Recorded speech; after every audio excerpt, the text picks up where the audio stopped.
Hi friends, welcome back to my channel. ఈరోజు మనం పుదీనా పల్లి చట్నీ ఎలా చేయాలో చూద్దాము. ఇది చాలా టేస్టీగా ఉంటుంది. అలానే వేడివేడి అన్నంలోకైనా, ఇడ్లీ, దోశ ఇందులోకైనా సరే చాలా బాగుంటుంది. ఇది ఎలా చేయాలో చూద్దాం.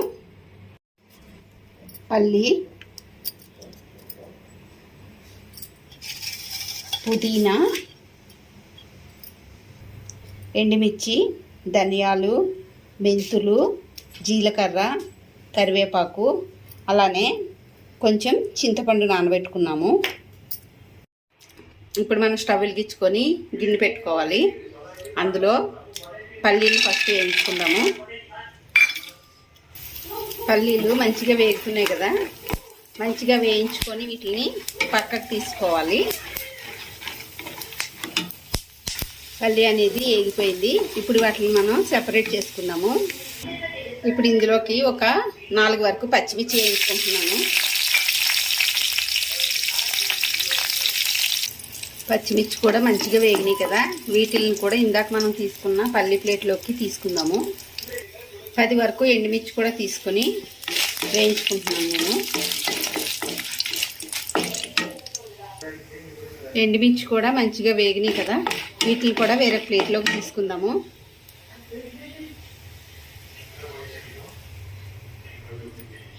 ఇప్పుడు ఇందులోనే ధనియాలు, మెంతులు, జీలకర్ర 3 వేయించుకుందాము.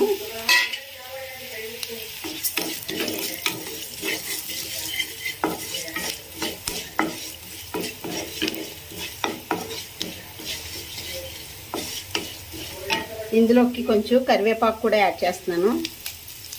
ఇవన్నీ కూడా మంచిగా వేగిన తర్వాత వేరే ప్లేట్లోకి తీసుకోవాలి. ధనియాలు అవి కూడా మంచిగా వేగినాయి కదా, వీటిని కూడా వేరొక దాంట్లోకి తీసుకుందాము.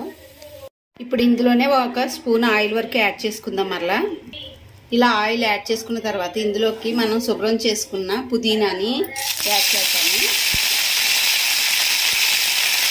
ఇలా మొత్తం పుదీనాని యాడ్ చేసుకున్న తర్వాత పచ్చివాసన పోయేంత వరకు కూడా నీట్గా వేయించుకోవాలి. మొత్తం పుదీనా అంతా మగ్గిపోయింది కదా, ఇప్పుడు దీన్ని వేరొక ప్లేట్లోకి తీసుకుందాము. తీసుకొని చల్లార్చుకుందాం. పుదీనా అలానే ఇందాక మనం వేయించి పెట్టుకుని ఇవన్నీ కూడా చల్లగా అయిన తర్వాత మిక్సీ చేసుకుందాము. ఇప్పుడు ఇవన్నీ కూడా మిక్సీ జార్లో వేసుకొని ఇందులోకి నేను ఒక 5-6 పల్లి రేకులు కూడా యాడ్ చేసుకుంటున్నాను. ఇవన్నీ కూడా ముందు మిక్సీ చేసుకుందాము. ఇది ఇలా కొంచెం మిక్సీ చేసుకున్న తర్వాత అందులోకి మనం ముందుగా నానబెట్టుకున్న చింతపండుని కూడా యాడ్ చేసుకుందాము. అలానే పుదీనాను కూడా యాడ్ చేసుకుందాము. ఇవన్నీ యాడ్ చేసుకున్న తర్వాత మరలా దీన్ని ఇంకొకసారి మిక్సీ చేద్దాము. చూసారు కదా, మిక్సీ చేయడం అనేది అయిపోయింది. ఇప్పుడు ఇది మనం పోపు చేసుకుందాము.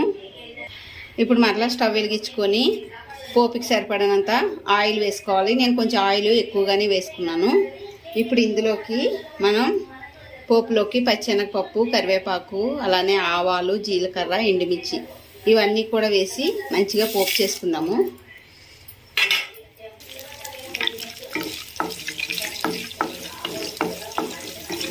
నేను పోపు అనేది పచ్చెనగపప్పు అన్నీ కలిపి వేసాను. మీరు కావాలనుకుంటే ముందు పచ్చెనగపప్పుని కొంచెం వేయించుకొని తర్వాత మిగిలినవి వేసుకోవచ్చు. పోపు ఆల్మోస్ట్ రెడీ అయింది కదా, ఇప్పుడు ఇందులోకి మనం ముందుగా మిక్సీ చేసి పెట్టుకున్న పచ్చడిని యాడ్ చేద్దాము. ఇలా పచ్చడి మొత్తం యాడ్ చేసుకున్న తర్వాత దీన్ని మొత్తాన్ని ఒకసారి మంచిగా ఆయిల్లో కలిసేంత వరకు కలుపుకొని స్టవ్ బంద్ చేసుకోవాలి.